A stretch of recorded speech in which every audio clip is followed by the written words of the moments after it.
All right, it's time.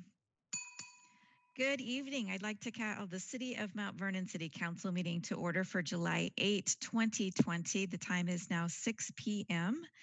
We'll start with a roll call of members. Council members Aaron Moberg and Mary Hudson are excused and absent this evening. Council member Gary Molinar. Here. Council member Melissa Beaton.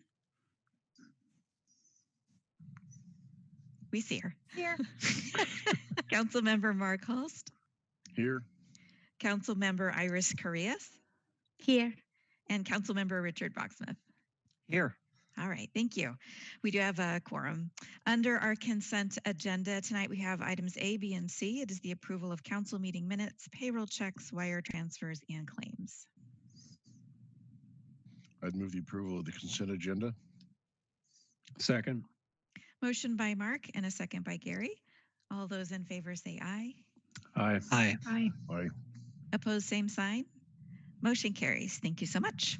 Under reports tonight, there is a review of emails from the public, and as we've done over the last couple months now, we read public comments that are sent to email to council@mountvernon.gov. So with that, I have two emails that were received into that email address. One was from Brian Hill from Mount Vernon, and it is to whom it may concern. I see that the signals are in at the intersection, and now all they have to do is turn them on. The title is The Signals at 30th and College Way.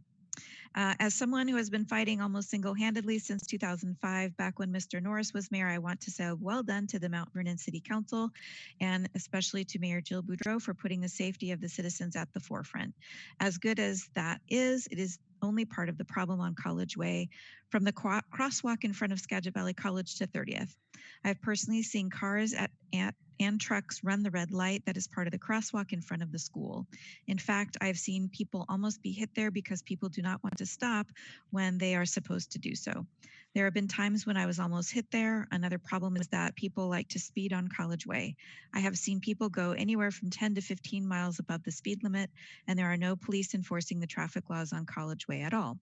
The traffic signals are a good start, but the speed laws have got to be enforced all as well for the whole thing to be effective. Right now, that's just not happening, and that's from Brian Hill. And then the second email was from Sean Fitzpatrick from Mount Vernon, and the email is regarding fireworks. It says, I understand after contacting the mayor's office that it is the city council that has been the reason fireworks have not been outlawed in Mount Vernon.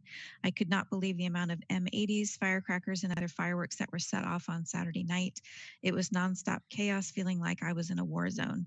It is absolutely ridiculous that this is allowed to happen. If I was traumatized, I cannot believe how horrible it was for veterans with PTSD. Please stop the madness. And that's from Sean Fitzpatrick.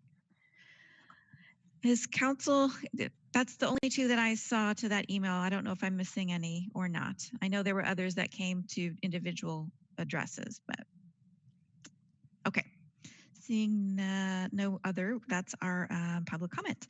Item B under reports is our council member comments. Is there any council member comments tonight? I'll jump in. Sure, go ahead. I'd like to just take a moment to recognize those folks who came out to demonstrate peacefully for racial justice, equity, and inclusion in the city, and appreciate that effort.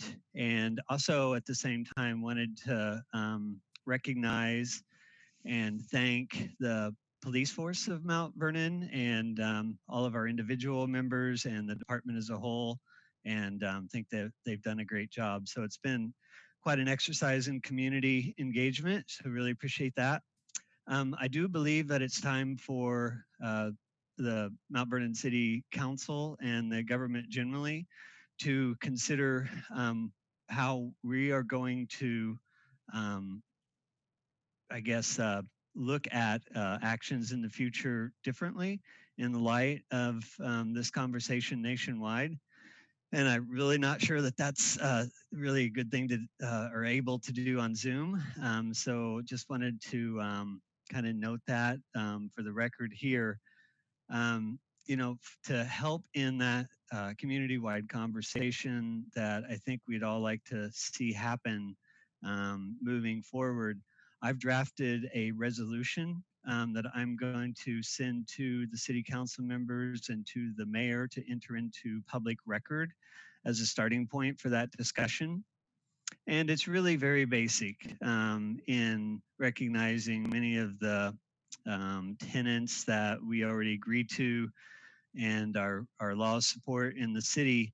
And I'll just briefly note that it calls for the following policies to be enacted in the city: that all acts of racism, harassment, intimidation, bullying, and hate speech shall be vigorously opposed, and that all persons of our community shall have equitable access to and treatment by our local government, and that future acts of city government, whether their policy or procedure, shall be made with consideration of racial and economic inclusion and equity, including considering the voices and needs of communities of color that have been left behind. So that's really it. I think it kind of recognizes a lot that exists there, but also notes a proactive affirmative approach moving forward. So I just wanted to put that into the public record, and as time allows, hopefully sooner rather than later, we can get together and have a conversation with the community, making sure that we include those who are victims and those who don't have a voice and don't feel like they've been included. So thanks for letting me have a moment to say that. Okay. Any other community comments tonight? Or sorry, council comments. Thank you. Sorry, Mark.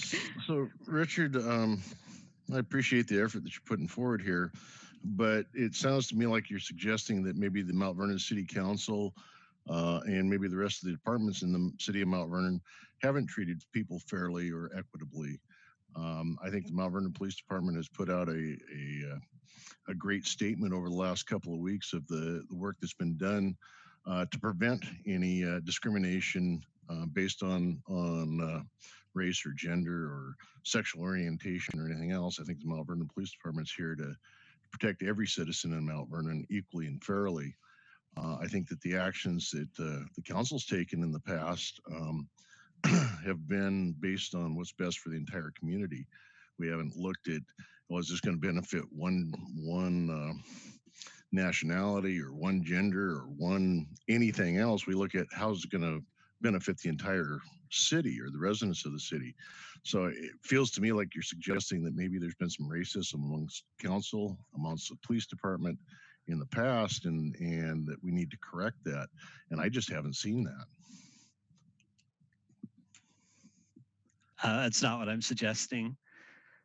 I'm not sure if we're getting into a back and forth dialogue here, but that couldn't be further from what I'm suggesting. This is a fantastic community.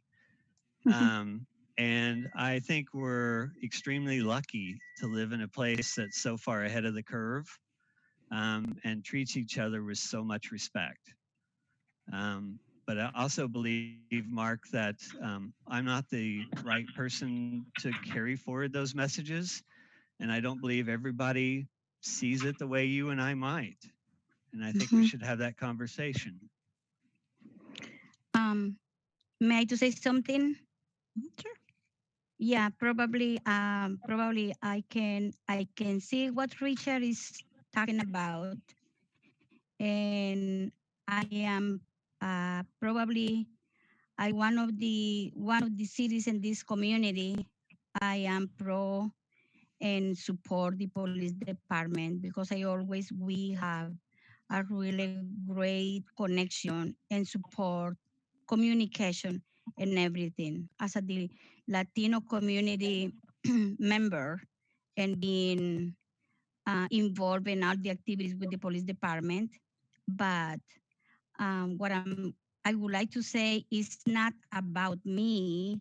It's not about us, how we feel about the police department, because all of us know how support the police department is with the community. But I think as a member of the community and as a public servers we are, I think it wouldn't be bad. It would be even healthier if we have an open conversation with the community, because what the citizen has been asking. Not, I am not saying about citizen who they work or they own a home or they are a household in the house. I would like to be in here, say a voice for the young generation. How do they feel? It's not something like we are looking for a change. No, absolutely. If they're going to be change something, it's going to be um, slow changes, but it will be healthy if we become an open discussion or conversation with the community. I don't see why not. We cannot do that. What I have seen in the last school board meetings,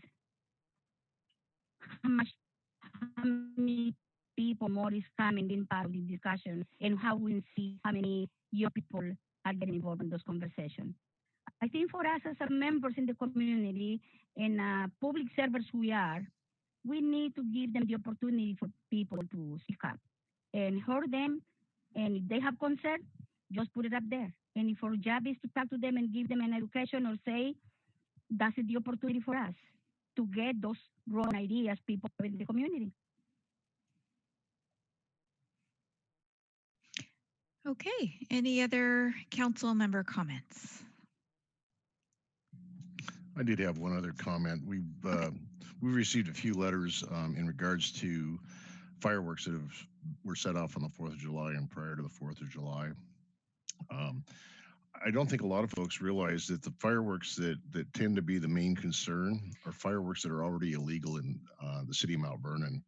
I've asked Chief Kamek to put together a calls for service for Mount Vernon, which has legal, safe and sane fireworks are allowed between noon and midnight on the 4th.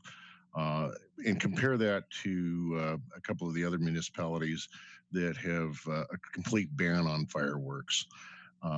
Also would be interested in having a conversation with our city attorney. It seems to me that we have an enforcement issue, and I believe that the police department's hands have been tied. But I'd like to have a conversation about possession of illegal fireworks and what can be done about maybe passing an ordinance or something that could give the police department a tool to penalize those that are setting off illegal fireworks. So I think it's a discussion we need to have. I don't think now's the time to have it, but for those that have a concern with fireworks, I want them to know that I think council will have a discussion about those illegal fireworks and how we can better enforce the policies that we have against those. Mark, if you'd like, I can just take that as a committee agenda request for August 5th. Is that okay with you? Yeah, that's fine with me. Okay. That way, what we'll do is, I mean, the OPMA order runs through August 1st at this point. So maybe we'll meet in person on August 5th. If not, we can just schedule it kind of like we've done with a little bit of a committee time, or, you know, just roll it into discussion. And that way it would give the chiefs time to prepare information. And I think Kevin might be back by then. All of you may or may not realize he had a brand new baby boy last week, and mom and baby are healthy. So that would give time for him to be part of it as well. Is that okay? All right, that's fine with me. I just, okay. Like I said, I'm not really interested in banning the safe and sane fireworks, but I would be interested in having a discussion on how we can better enforce the illegal fireworks, which seems to be everybody's concern. And in the past, we've been told that it's difficult for the police department to issue citations, and I'm just wondering if there's something better or something council can do to put some teeth into the ban of illegal fireworks. Okay. All right. Seeing none other ones, I'll go ahead and move on. I don't have a mayor's report tonight. I figured we have a lot to go through, and so we'll just go right into our new business. Item A tonight is a proposed collaboration with Skagit County for shelter funds grants, and Peter Donovan's going to introduce our guest. And the reason I think will become clear why I asked Sarah to come and talk with us before. I didn't want to make the decision on my own. I felt it was really council's direction. So, Peter. Thanks, Mayor. Good evening, Council. The City of Mount Vernon government and Skagit County government have an opportunity to cooperatively apply for a grant from the Washington State Department of Commerce. This would be a 3-year grant that would provide $270,000 for each of the 3 years beginning in August of 2020. And this funding could be used for sheltering individuals in our community who are experiencing homelessness. And addressing those needs of homeless individuals in our county is managed by Skagit County Public Health Department. So visiting us from Public Health tonight to give council some information on this grant opportunity is Community Services Division Manager, Sarah Hinman. Sarah, welcome. Thank you. Hi, everybody. Just a little bit of background on this funding. The legislature provided $60 million in new shelter funding last session, and of that, about a half ended up being diverted into the COVID-19 response. So the county got some of that funding earlier, and we used it to fund our isolation and quarantine facility at the Motel 6 in Burlington, as well as the motel vouchers for our high-risk homeless individuals. We ran out of that funding. The commissioners allocated some of their CARES funding, so we have about 40 or 50 motel vouchers that we're ramping up again to house those high-risk individuals starting this week. So this new shelter funding is for new shelter beds. It can't be used to fund existing programs. The new beds have to be operational by December of this year. It has to be consistent with our local homeless housing plan. If you haven't seen that, it's on our Skagit County Public Health website. Only cities with populations over 25,000 and counties are eligible to apply for this funding. Nonprofits are not eligible. And then there's other requirements around the contracting, like services being entered into the homeless management information system, providing equitable access, case management. There's performance measures around exits to permanent housing. And the application is due to Commerce on July 17th. It was a pretty quick turnaround. We didn't have a lot of time for planning. We received the draft in mid-June. They gave us, I think, a couple weeks for comments on the draft. We received the application late June, and then we had a couple weeks to pull together an application. So the eligible types of shelter for this funding would be facility-based shelters. But a note on that is that housing advocates and public health advocates are kind of discouraging congregate shelter right now, given the COVID situation and the risk of the virus spreading in congregate shelters pretty rapidly between residents and staff.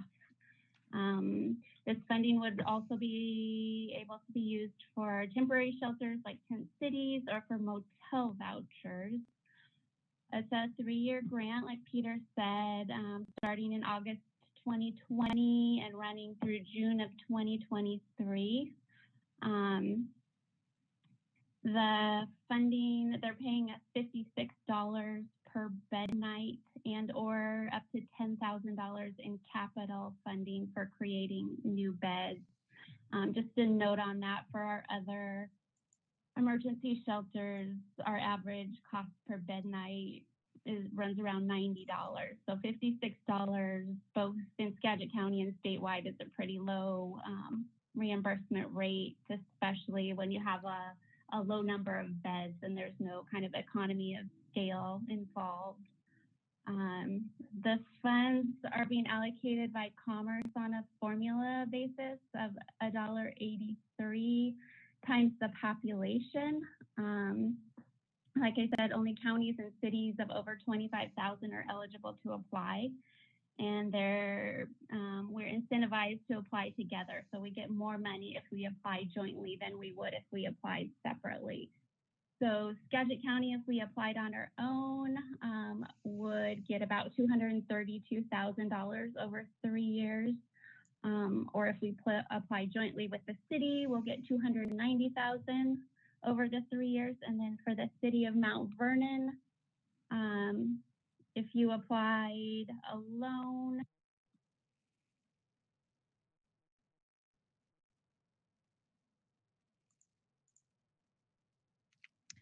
Hey, Sarah, your audio cut out. Feel like she probably walked through an area and then cut out again. I wonder if we could ask her to go back out and rejoin. Let's see. Sarah?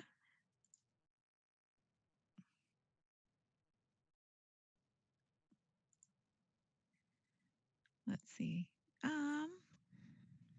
Maybe she could turn her video feed off as well, Sarah, Yeah. if you can hear us. I don't know if she can really hear us. I'm gonna see if she can stop her video.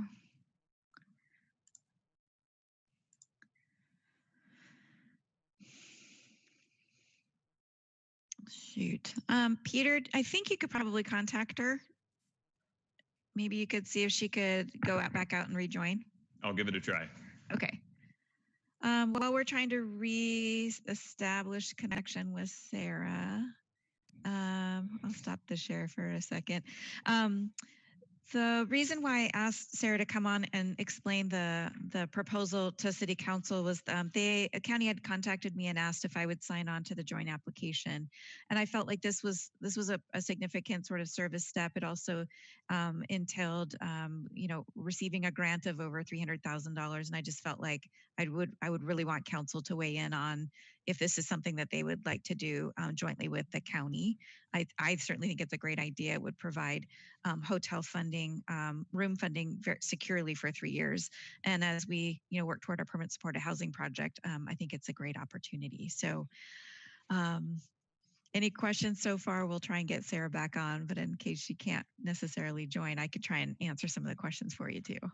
So Jill, it looked like, I kind of looked this over. It looks like a good program. It looks like something that would be beneficial, and it looks like combined, if we were to join with the county, we'd generate over $600 and some thousand dollars in funds that could be used, which would probably help a number of folks in our community. Yep. There's one portion in here that I don't necessarily disagree with. It says does not apply to alcohol and substance abuse is not a reason for I'm not. back. Oh, okay, hold on. Sorry, Mark, hold on. Can you hear me? We can hear you now. Yep. Oh, I'm sorry. I don't know what happened. I think I got a call on my other line and I tried to decline it and lost you guys. Oh, that's okay.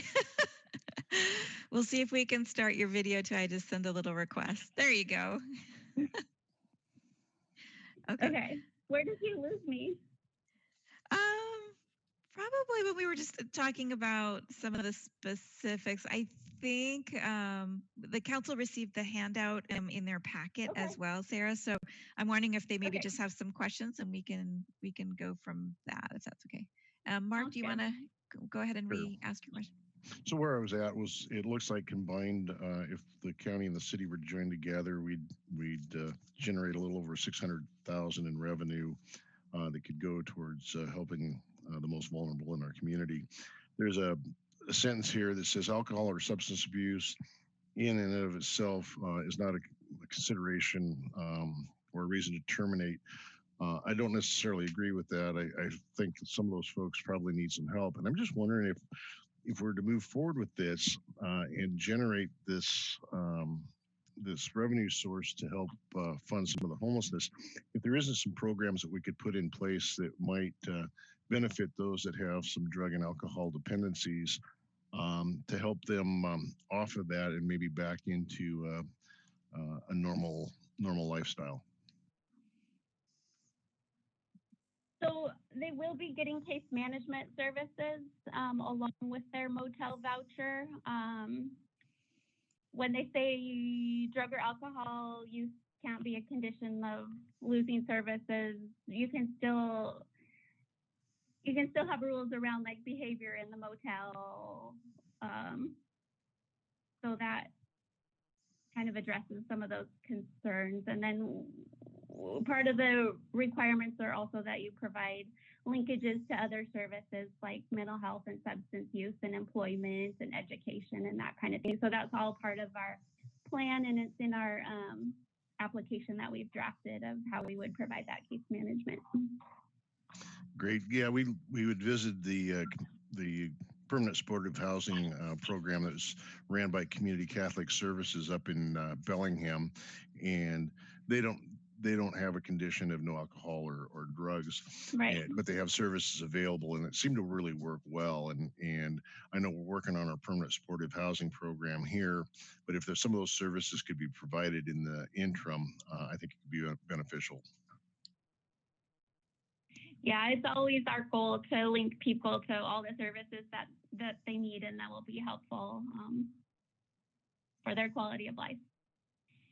So if we were to be fortunate enough to receive this grant in combination with the county, who would oversee and manage the program? So the county would likely subcontract that to Community Action because they're the biggest homeless services provider and have experience with administering motel vouchers and case management.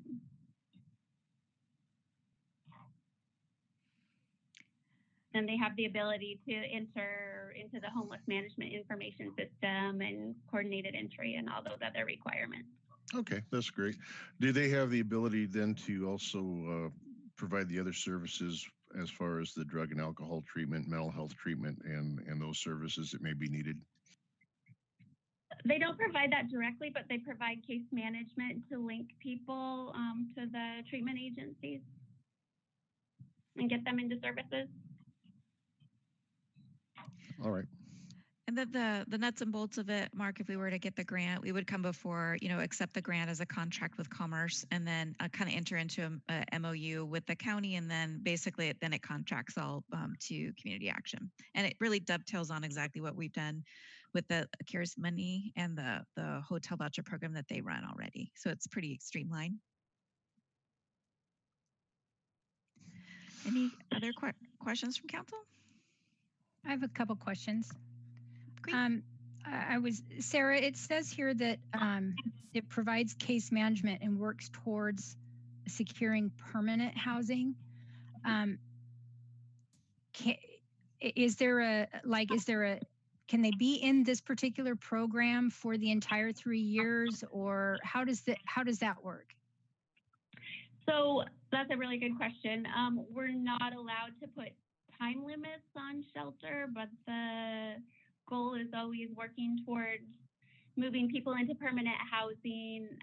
Community Action administers our rental assistance program, so they would be eligible and prioritized for that, and have support in locating housing and rental assistance.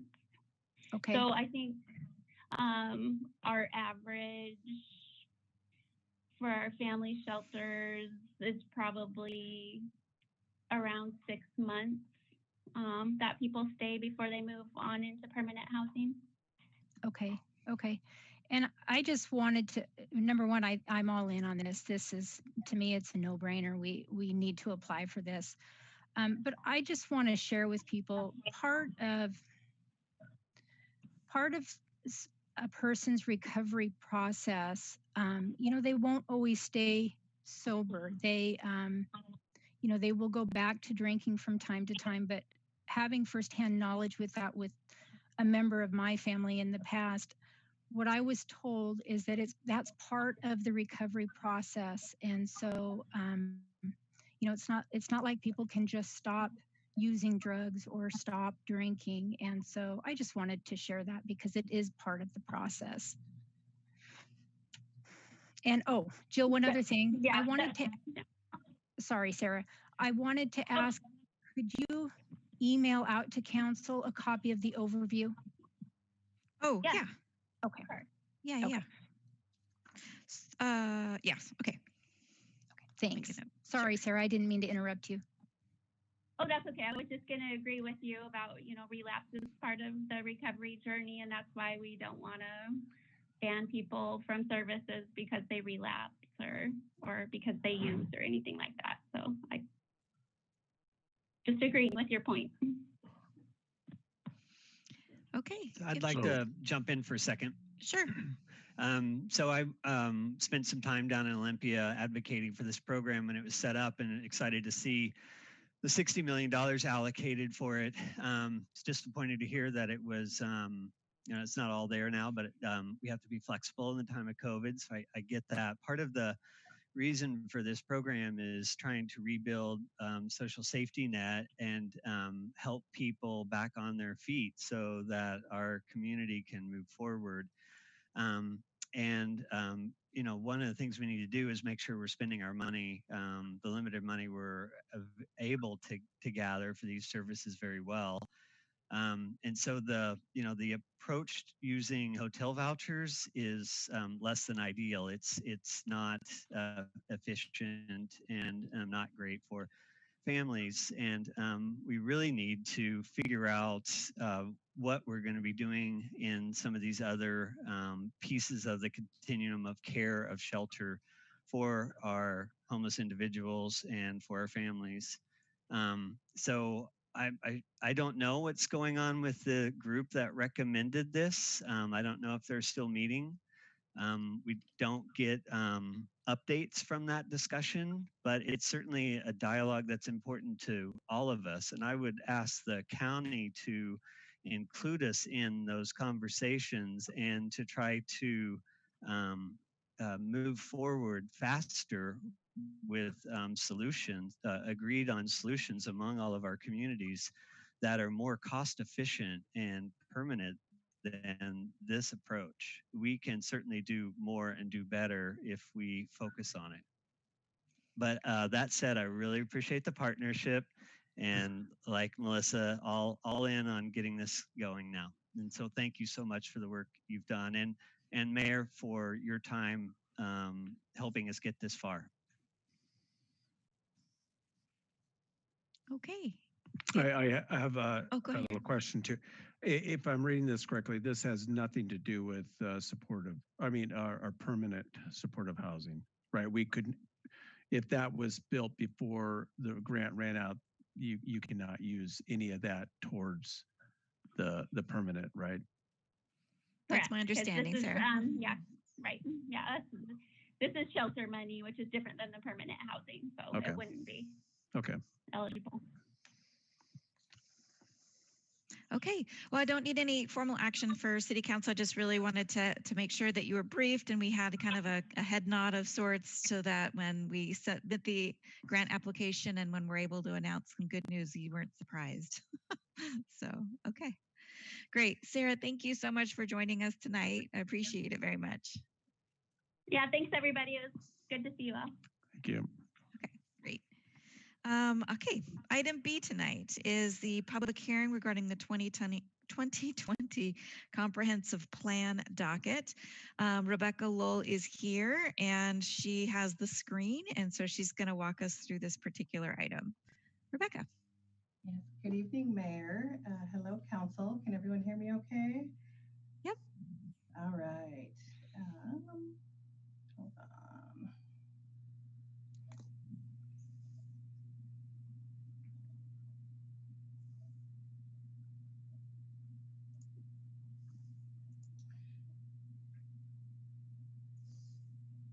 Sorry, I think I had my my screen up for too long and it's frozen on me. So hold on, I'm just gonna exit out of this real quick. Oh, or maybe it's okay. All right. So this evening, thank you, Mayor. So this evening, staff is requesting approval of a resolution that was in your council packets for our 2020 docket. This is the same item that I've come before you with for many, many years because it's a state requirement for us to have our legislative work program docketed every year. The way that we do it in Mount Vernon is that before January 31st, oops, and I forgot to update that slide. It should say 2020, not 2018. We did receive 2 site-specific comprehensive plan amendments. January 31st of each year is our specific cutoff deadline. Different jurisdictions choose different dates, which is why I mentioned that. every now and again, folks get confused. I think the county's cutoff date is sometime in the summer, but that's just because we all get to choose what our cutoff is. In addition to site-specific requests that we receive, we also are required to put our legislative work program in our docket. So what is the docket? Again, it's something that is required by state law, and it's part of that annual current review that we do. And we start with the docketing process. And so when you receive these items, it really is, staff has completed no analysis of the merits because we need you to docket it first. So the first site-specific request that we received this year was for the McLaughlin Road LLC that's represented by Paul Woodmancy. You can see I've got a map up here on your screen. It's the site is located in the northeastern portion of the city. You can see it's just north of College Way and east of Martin. This site is approximately 8.8 acres, and the application is requesting to go from a church designation to a medium high density multifamily designation.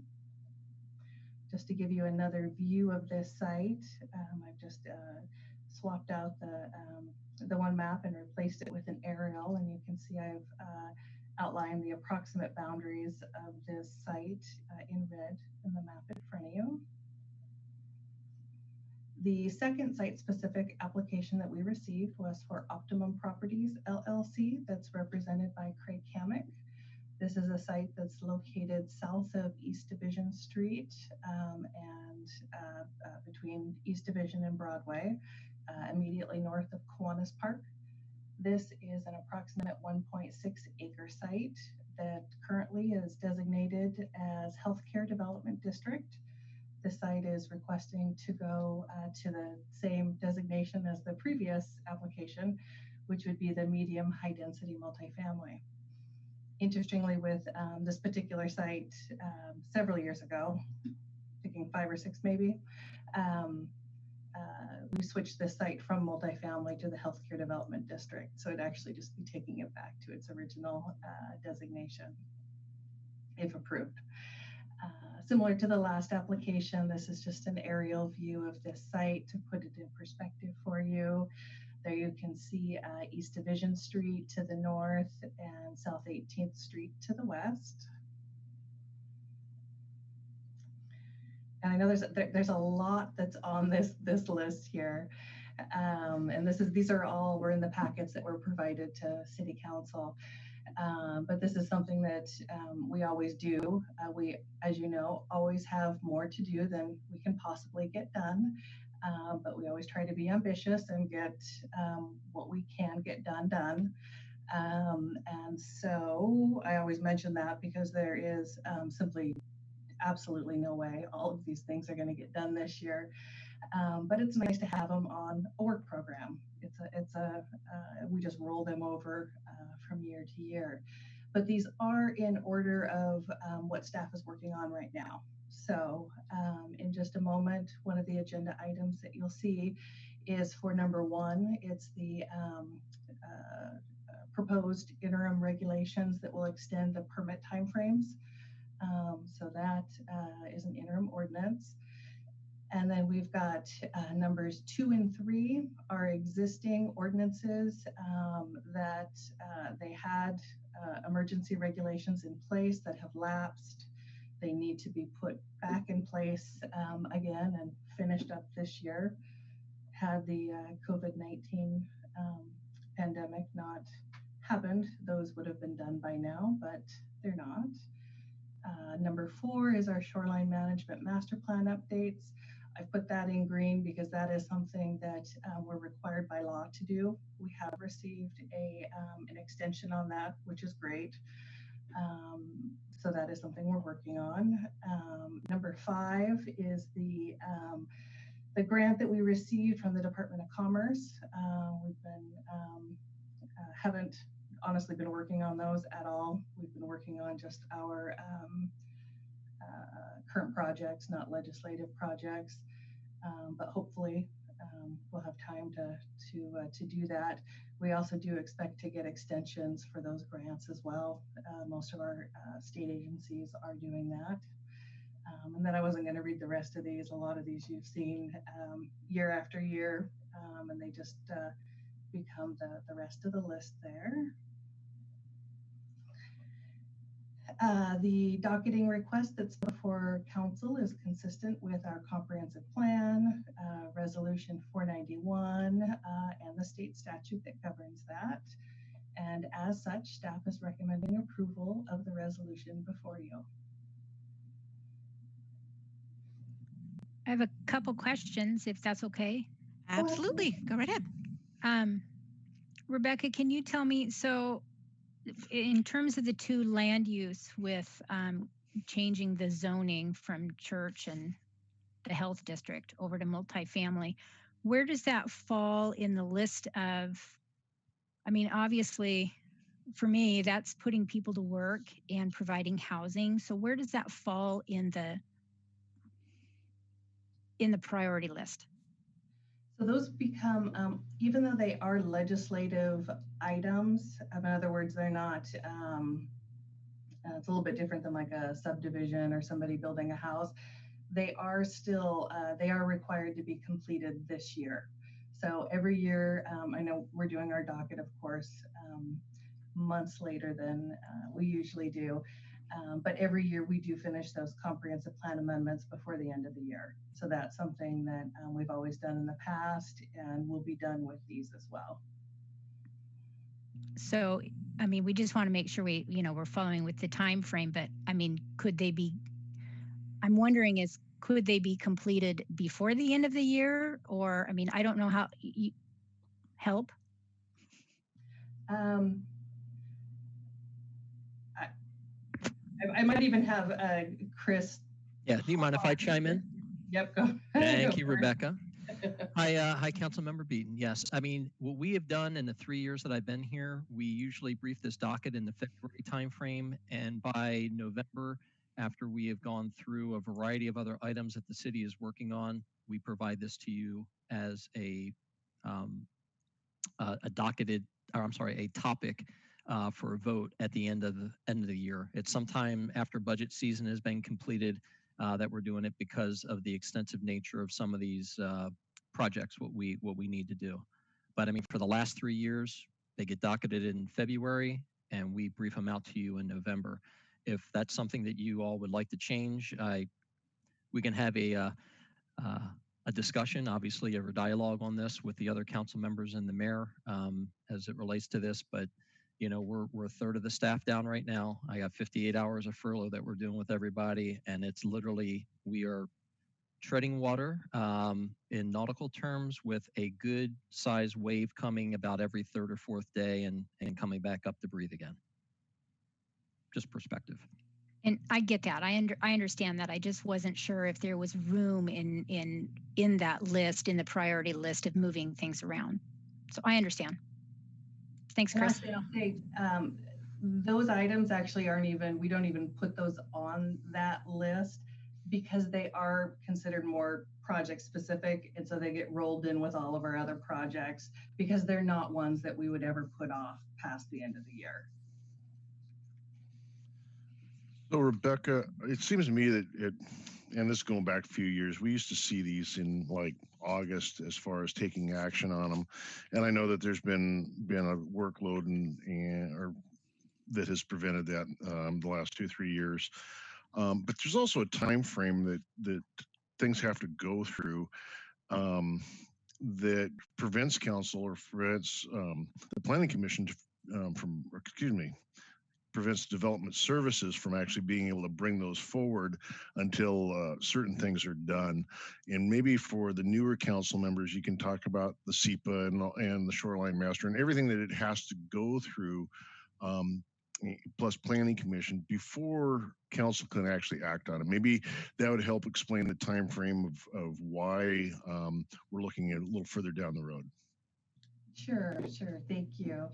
So as a legislative work item that is subject to the RCW 3670A, we are required to send these items to the Department of Commerce, and they have 60 days within which to comment or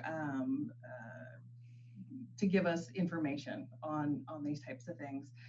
No action can be taken on these until that's done. In addition, we have our SEPA process, and then this is one of the few applications that we have an open record public hearing before the Planning Commission. And then following that, we have a second open record public hearing before the City Council. So as Councilmember Holtz alluded to, this is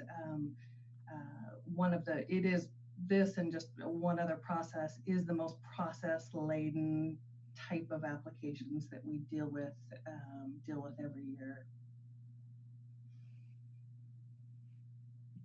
Thank you. That's a good explanation. I just know that we'd all like to see these move forward faster, but there are certain rules that we have to follow, and there's time frames that we're actually relying on other agencies to comply with, so that we can actually do the work that needs to be done. And I'm sure that the applicants are aware of that time frame and have an expectation of when council will actually be able to take action on these. Absolutely, and that's a really good point. Throughout the process, when applications are received, we generally, a lot of the consultants who work on these, we see year after year, but nonetheless, we really do frequently discuss that, because it is something that they do take a lot longer than other applications do. So we make sure that they're very well aware of how long those are going to take. Just something to add real quick here, and Councilmember Holst, we've had a variety of emails going back and forth with both applicants as it related to getting this before the public hearing this evening, and they are well aware of the process and what we're going through. Very supportive of staff as in regards to that as well. Okay.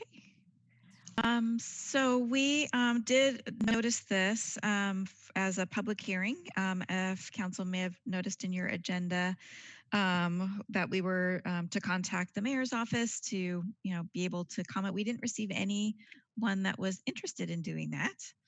So, and I don't think it's that unusual, Rebecca. Usually, I don't know, I don't really remember a lot of public comment around this particular action. Correct. It really it's unusual. Throughout the years we've received a handful of comments, but you're correct. It would be unusual to receive public comments on this, or many public comments. Okay. So this is a resolution. It would be resolution 978. Is there any other questions? But I still have to go through the process of opening the public hearing. I would think I have to do that. Okay, so I'll do that formally. So any other questions for Rebecca before I do that? Okay, we'll go ahead and open the public hearing regarding the 2020 Comprehensive Plan docket. As I mentioned before, we had given instructions on how to make the comment via virtual format. We received no one interested in making a comment. So we'll go ahead and close the public hearing regarding the 2020 Comprehensive Plan docket. Can I make a motion now? Yes. I'll make a motion that council approve resolution 978. Yep. Is that correct? 978. Thank you. Second. Motion by Melissa and a second by Gary. All those in favor say aye. Aye. Opposed, same sign. Motion carries. Thank you. Thank you so much. Okay, so moving on, item C is the adoption of interim regulations for permits and approvals. And again, Rebecca Lowell will present this particular item. Rebecca. Yes, thank you, Mayor. With this agenda item, staff is requesting approval of an ordinance declaring an emergency and adopting interim regulations that will extend the timeframes of permits and approvals that would otherwise expire due to the COVID-19 pandemic. Permit extensions would apply to planning, building, and engineering permits regulated through Mount Vernon Municipal Code, Chapter 1405, which is our process chapter of the code, as well as plats and binding site plans. By way of just a brief background, through no fault of their own, applicants have had their development projects delayed, primarily due to precautions put in place by the governor to decrease the spread of COVID-19. Within the ordinance, you'll see that staff is suggesting that a 75-day calendar day extension be proposed or be provided. And if you're wondering what that 75 days, why 75 days, that is the time frame between March 23rd, when the governor declared a state of emergency, and June 5th, when Skagit County was recognized as within phase 2. And that was also the point at which we were able to issue a number of permits that we were having to hold because we had to wait until phase 2 was fully implemented. So staff is recommending approval of the ordinance before council this evening. And just as a reminder, because this is one of those, I guess it's become more common in the last few years, but this is an ordinance that's the interim regulations. That's why you have to declare an emergency first. So we'll come back to you and have an actual public hearing within the next 60 days. So if this is passed tonight, we will follow up with that. And then we have to go through the formal process of getting the interim regulations to be permanent regulations. But as interim regulations, they do allow, we do have a few projects that really need to have this in place so that they don't expire right now. So it was important that we moved forward and presented it this way. Okay, questions for Rebecca on this? So the only question I'd have for Rebecca was, this interim is good for 60 days. Once we adopt a permanent regulations, if we were to run into a situation, maybe we revert back to phase 1 or something else happens, when we adopt the permanent regulation, we're able to change that time frame, aren't we? We would. What you would see us do is come back and do exactly what we're doing tonight. We would declare another emergency and adopt a different set of interim regulations. Okay, I just wanted to make sure that folks are covered in the event that we have another slowdown. No, absolutely. No, that's a good question. So similar to Councilmember Holst's question, is this 75 days enough for the folks who are, in line at this point? Have you heard any concerns about that? Are you comfortable that we're not shortchanging that? So there is 2 applicants in particular that we've been working with, and they've been fine with that, and they thought it seemed like a fair, just a good. We needed to pick a number, and that was just one that seemed very justifiable. By all means, like I said just a moment ago, if for some reason council was wanted to extend it after we do this, we could definitely come back and do that again if circumstances arose that would warrant it, or that if council thought it was warranted. Mm-hmm. Okay, thank you. Mm-hmm. Okay, any other questions? This is, this is the adoption of ordinance number 3805. Great. I'd be happy to second that. Okay, motion by Mark and a second by Richard. All those in favor say aye. Aye. Aye. Opposed, same sign. Motion carries. Thank you very much. I'm sure our permit holders will appreciate that. Okay, thank you, Rebecca. Thank you. Item D tonight is a contract amendment with Riker and Eby for College Way widening, and our city engineer, Bill Bullock, is here to present this item. Bill. Thank you, Mary, and good evening, council. Can everybody hear me? Yep. Okay, I've been playing with my microphone. I couldn't tell whether I was muted on it or not. So what we have is we're getting ready to finalize and close up College Way widening project. Right now, we're looking, like I said, close out, getting the as-bills and survey completed, and getting ready for what we expect will have a WashDOT project review. Complex project. We have had some different changes and issues that we have to deal with. We've also experienced project efficiencies throughout the project as well. And the balance of those comes to about $65,000 that we need to finish with Reichert and EB and get this project past the final finish line. I like to think of it as a project true-up. It's not atypical to do with a project this size. With Reichert and EB, partially what we've done, rather than do continual project amendments throughout the project every time we had a scope change, we have an understanding with them that, because there are many times where the efficiencies you find balance out the extra efforts you have. And so at this point, this is where we're left with. And I guess I'd be happy to answer any questions the council may have about it, but we are asking council to approve a contract amendment for an additional $65,000. And this will be an amount that will finish the project with the remaining responsibilities Reichert Navy has. So we will not be coming back, or I don't expect to come back to council with any other amendments for Reichert Navy. Okay, questions for Bill on this particular item? So Bill, the only this is not a big surprise when you have a project that size to see an amendment to the contract. We ran into some interesting situations with that construction project.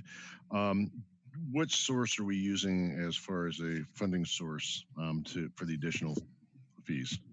So we basically expended our TIB funding to end this project to right now. I do not know whether we have any remaining federal funding as well. I would have to check on that. But if we do have any funding, it would be federal funding. Excuse me, can I, this is Echo, just to mention that we're covering the contingency on this project out of our transportation benefit funds. We knew we'd have to do that. Again, we had right off when we started construction, we had that problem with the embankments, and that entailed quite a bit of work. We thought we were going to be able to land another $275,000 from TIB state funding, and it was really, really looking good, but the pandemic shot that. So we have to just shore that up from our transportation benefit district. We knew that we were going to be covering the contingency that way. This is approximately $8 million worth of construction. Very difficult to build under an interstate on a state route. Lots of red tape. It's a good value for the public for grant funds. So we got it covered in the existing funds. And it's I think it's been a good return with these. And a Reichert NEB is very efficient, very lean organization. All right, thank you, Esco. I just wanted to know what the funding source was that we were going to utilize to take care of this additional. Mm-hmm. Okay. Any other questions? It's nice to be wrapping this whole project up. That's for sure. Yeah, it's a great project. I'd move approval of the contract increase. Okay, thanks, Gary. Second. All right, motion by Gary and a second by Melissa. All those in favor say aye. Aye. Aye. Opposed, same sign. Motion carries. Thank you very much. All right. Item E tonight is approval of an agreement with T-Mobile West LLC, and Blaine Chesterfield is here to present this item. And I will share the screen when you're ready, Blaine. Can everybody hear me? Yep. Okay. Yes, this is an agreement that staff is asking the City Council by motion to authorize the mayor to enter into a utility and access easement agreement with T-Mobile West LLC for the Little Mountain Communication Tower site. In the end of 2018, beginning of 2019, T-Mobile got on a lease for the tower. They're one of the two companies that has a lease on the tower up there. As part of that, in the past, start in 2014, they had an easement that runs up the west side of Little Mountain for their fiber optics conduit. Thank you, Mayor. There you go. Yes, and you can see that there. It comes out of the county on Soundview Road there, Olympic Place also, and when it comes out of the county and crosses into the park, that's where the easement is, and it basically runs up the west side of Little Mountain and then up past the parking area and over to the communication tower site. Like I said, they entered into this agreement originally in 2014 when the lease expired, and in 2018, and it had to be renewed, the easement expired. We did renew the lease. The easement didn't get renewed at that time. And right now, T-Mobile is buying out Sprint. And so that has caused this to become something they need to get wrapped up prior to that buyout. So they're pushing for this a little bit so they can tie up some loose ends. So it's the same basic easement that we had before, and it's for $6,000. And it runs through the end of the lease, which is October 28, 2028. And at that point in time, this easement would expire again unless they sign up a new lease, and we extend the easement. Okay. So any questions for Blaine on this particular item? I do have a quick question. Sure. And I know, Blaine, that you work, I know that you have the city's interests at heart, but $6 grand from the telecom industry, that's all we could get. They pay us 30 grand for the lease up on top of the mountain, which is a pretty good chunk when you look at what that site's worth to lease, because I'm actually going through an AT&T contract. The other company up there is AT&T, and I'm working on that contract right now, and that is a fair amount for that tower up there. So I really think the city's doing pretty good overall on this. Just looking out for our best interest too. Thank you for asking, Melissa. All right, any other questions?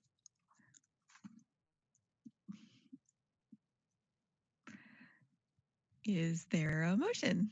I would move that the city council authorize the mayor to enter into the utility access agreement with T-Mobile. Right. Second. Motion by Mark and a second by Richard. All those in favor say aye.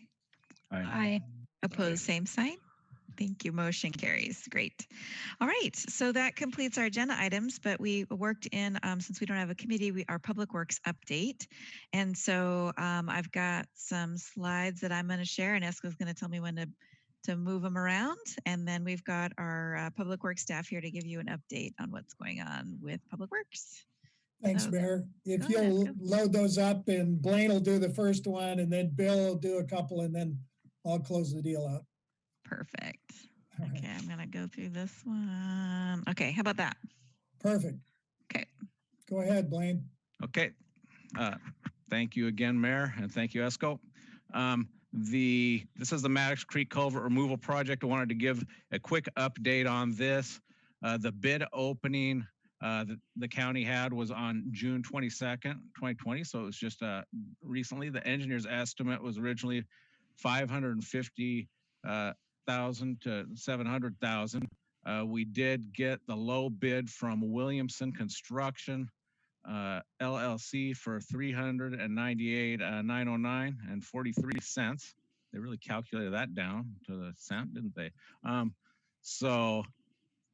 That's a good bid. Hey, great. The bid was awarded by the county commissioners after they checked on the company, after they checked on Williamson Construction on June 29th, 2020. The stormwater funding, of course, that we will take out of the stormwater budget as part of our match is 75,000. We may be able to take a little less than that since this came in a little lower. So that's all good news. Right now, the county is working with Williamson Construction on getting the temporary erosion sediment control plan together and getting that approved by ecology. Once that's approved, then they'll look at giving them a notice to proceed. And that's pretty much the update I have on that. Next one should be Bill under the sanitary sewer lining.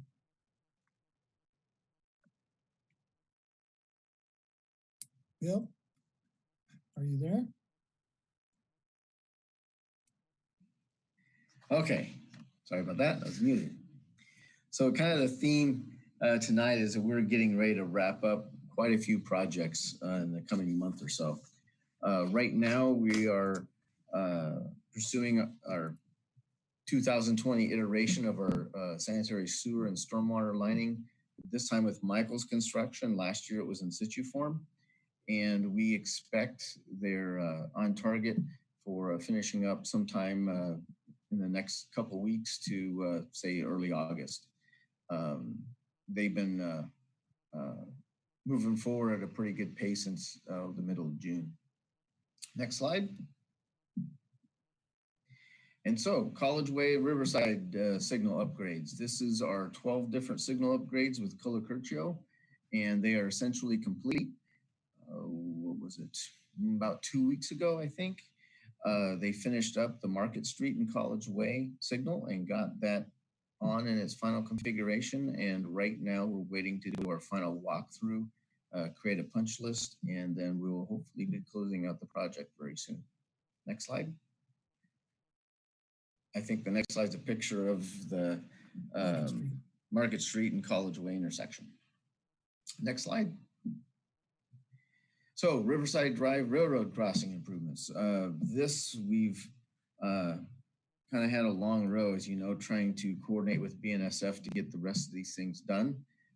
Right now, they are finalizing for the wayside horn, and hopefully in the next week or two, we will see that going up. And the final elements of that project completing within the next few weeks. We just got our PSC agreement to supply power at Wayside Horn just last week. So I'm hopeful it's gonna, you'll see people back on site and finishing the project very soon. Next slide is pictures of the is now with some of the different cross arms and stuff that they've completed. I love it. You go flying right over that. Just saying. Yeah. Okay. In College Way and 30th Signal. The current status on that, you've seen in the next slide, we'll show you pictures of, we've got poles and signal heads up. And right now the electrical contractor is making every effort to finalize the wiring and then coordinate with WashDOT to get that signal turned on. So we're looking forward to getting that wrapped up. And there's the picture of that project. You can see all 4 signal heads there up, and I'm hoping they get turned on in the very near future here. So next slide. Okay, this one's and that's it. Okay. So council and mayor, I talked to the mayor about this. This is our, of course, the council knows about this. It's to upgrade the administration building out at the wastewater treatment plant. You know, this diagram, it's hard to read, but we've got improvements that are in yellow, adding square footage and then remodel. It's in the neighborhood of 4,000 square feet altogether. Anyway, we'd had that all ready to go. But of course, with the pandemic, we backed off, worried about whatever it might mean to our revenues. But now it's, you know, the utility revenues are looking solid. So we're comfortable enough to push forward with the project because this would be certainly a good time to build things. Before, it's been a really tough climate for building buildings, and right now is a good time to build one. So we've got the funding, and we'd like to go ahead and put it out to bid. You know, unless the council has an issue with it, we'll just put it out to bid on July 14th. We'll have a bid opening on August 4th, and we'll be back here talking to you about the bid results and making a decision about that. But I think this is our good chance to get a good value on this, and the utility's doing okay. Esco, do we have an estimated cost on what this project's gonna be? Well, brace yourself. I mean, before our estimate was like just over $1 million. That's a lot. And every price I'd ever seen, every estimate on building things has been really, really high. But right now, I think we're going to have something lower than that. Hopefully, you know, I mean, this is as good a time as we're going to get to build a thing like this. And we need it. I mean, we've done major upgrades to the wastewater treatment plant. As you know, we did a $40 million upgrade. So we got huge facilities added. We got a bigger staff. We haven't upgraded the spaces for the crew since 3 decades, you know. So it's more than due since the 80s. So anyway, it's the estimate is very high, but I think we're going to do better than that. Well, the only way we can find out if we can do better than that is by putting it out to bid. That's what I say. And then the next slide is just it's a little same thing, but just architect's rendering. Can't see it very well. Anyway, we'll go ahead and we'll be back to talk to you about the results. Hopefully with some really good, surprising results. I'm hoping so. If it does, Okay. This is as good as we're going to get. We're hoping for that. Okay, and then the next item, just to mention, Traffic Safety Committee. I don't have anything to report other than that the next meeting is August 18th, 2020. So if anybody has any concerns, to send them in to us, to Michelle, and we'll get them on the agenda and do what we always do, which is go out and study it and put together a report and make decisions with the Traffic Safety Committee. That's that item. And then one last item, just mentioning this is informationally, this is over at our, you know, at the location of where we did the widening under College, or under the interstate on College Way. So that's the northeast corner. Someone, the property owner of this parcel, wants to donate that to us. And if you can see on that drawing, we actually had to buy that little triangle in order to do the project. And this slide is a little bit old because it doesn't show the project quite yet, but we were in the middle of building it. Anyway, we already bought that triangle. Sorry. And you know where that's located, that's not a bad thing. I'll end up recommending that. And unless, you know, there's any kind of aversion to that, we'll get the paperwork and just present it to you as something to accept. But it's at a location where somebody, the WASDOT's going to have to work on that ramp sometime in the future. We have things we might need to do as well. So it's not a bad parcel to receive at a price of nothing. Any questions for Esco on that one? Oh, well, I won't take somebody else's question on that one if there is something. I have a different question. Just briefly, I'm sure you can confirm that there's no commercial development value on that parcel, and that's why it's being donated. Well, what I know is, you know, the parcel owner tried in earnest to sell it otherwise, and sell it to us. Yeah, not to us. They tried to make a deal with the adjacent folks, and that hasn't worked for them. And it is kind of difficult to use. I know it's real close to all that good development, but it's still kind of in a tough place right up there next to the interstate like that. And so here they are offering it to us. We thought, you know, anyway. I wouldn't. Well, I guess I'm just asking about highest and best use, and I can certainly see value for an entrance, or in this case, maybe an exit of the city. But if there's some other higher and better use, that would bring in tax revenue. So just initial thoughts. So thank you for sharing it early, Esco. Very much appreciate you keeping us in the loop. The only question I'd have for Esco is, do we know the history of that property? Is there ever been service stations with buried fuel tanks or anything in there that we may have to go in and clean up at a later date? Yeah, it doesn't have anything like that on it, Mark. Of course, that's a good question. And yeah, nothing like that. And again, it's not, I mean, this is totally like you folks have already said, very good questions. You know, we don't, you know, I'm just saying it wouldn't be a bad thing for us to have it. If you have a reason to sell it later, that's up to you. But this person has offered it to us, and I'm just going to suggest there's I don't see a reason to say no. And they've already, I know they've tried to get rid of it or to sell it to the adjacent folks. They tried to sell it to us too. They did. Doesn't that for commercial value, isn't that a little bit landlocked at this time? They don't own the property, the access to it. So it's kind of a little bit of a landlocked situation. Yeah, that's right. That's right. It's so we might, yeah, right. I don't think, believe me, again, I'm not meaning any disrespect. I don't think the folks are not donating it. This wasn't altruism. This was, I'm not sure they have anything else that they've been able to find to do with it. But if you folks, you know, it won't hurt us to hold it. It's a good location. And if you decide you want to, there comes up an opportunity, you got that choice too, to sell it, you know.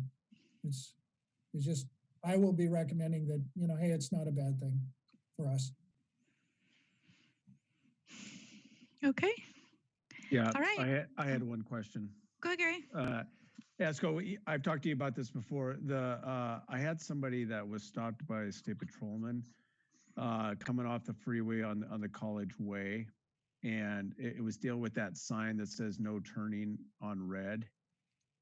That's right in the middle of the intersection, and the guy was taking a free right turn.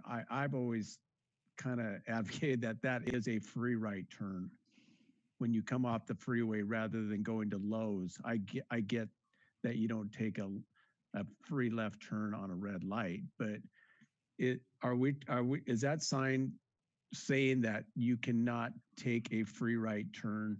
Because to me, it's no different than going to Costco. When you have two lanes that are going to go left, and you can take a free right turn to go to Costco.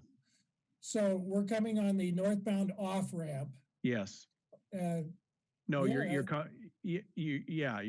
coming on off the south ramp. South ramp. And you are going to take a left underneath the freeway to go to Lowe's. There's a sign right up on the thing that says no turn on red. The guy was taking a right to go to, like, let's say Safeway. And he said he can't do that because it says no turn on red light. Yeah, I thought we had that set up. You know, let me double check that. I thought that was free right there. I would assume that, but somehow there's something. And I must be, maybe I'm not understanding. I'll double check what you're talking about, because I think I'm taking the motion you're talking about, and I did a free right turn. No, I know. I hope when you get in the lane to go to Lowe's, you know, I mean, it's straight in front of you, but there's who would take a free left turn on a red light anyway? No. You know, I mean, so I'm just kind of wondering why it's there. We'll get a picture of it and make sure we know exactly what we're dealing with here. So. Yeah. Let me make sure I'm on the right problem. Okay. Take a look at it tomorrow. All right. Okay, great. Thanks. And then either Bill or Esco, can you just get back with Gary directly too? Absolutely. Yes. Thank you. Okay. Great. Okay. Any other questions for your public works staff? Since they're all here. Okay, great. Moving on our agenda items, it's just for the good of the order, and then our standing agenda item on the COVID-19 pandemic response and discussion. The chiefs are both here on the line. I don't know if you have any particular questions for them. Chief Bryce just finished up his time serving on the Unified Command, so he's back full-time with us at Mount Vernon Fire. But he did spend a couple months over at helping the county. So, any questions for the chiefs?